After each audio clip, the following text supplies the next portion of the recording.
substation. The utility reports all customers should be back online.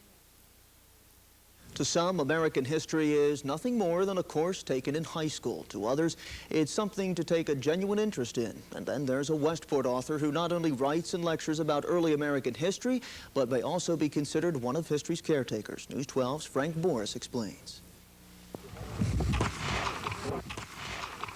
The musket fire and the trappings of early American battles are often found in books written by Westporter William Guthman. But the author or lecturer does more than pen the happenings of the past. He's also an avid collector and dealer who owns a variety of American military artifacts similar to those he writes about. He's currently collecting and writing about powder horns used by early American soldiers. Take the powder horn and pour the size of the ball, powder about the size of the ball, down.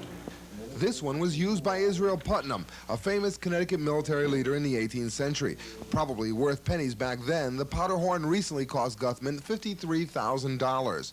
What makes this powder horn so fascinating is the story behind its engraver. John Bush, a black man from Massachusetts, was captured by the French and Indians.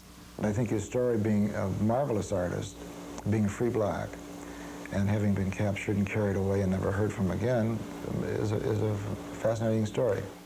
Guthman says not all of the early war stories were so glorious. He says the wars of the 18th and 19th centuries were, for the most part, sugar-coated by historians.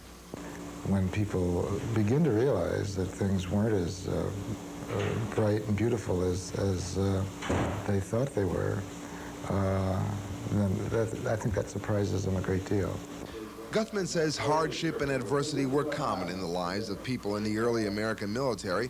Ironically, Guthman's collections show the beauty that comes from that hardship. Beauty, he says, he can only hold on to for now.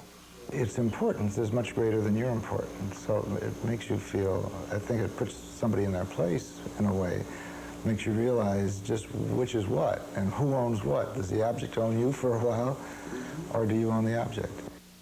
In Westport, I'm Frank Boris, News 12. And that's all for tonight on News 12. For all of us here, I'm Sarah Arnold. And I'm Jim Hoffa. Good night.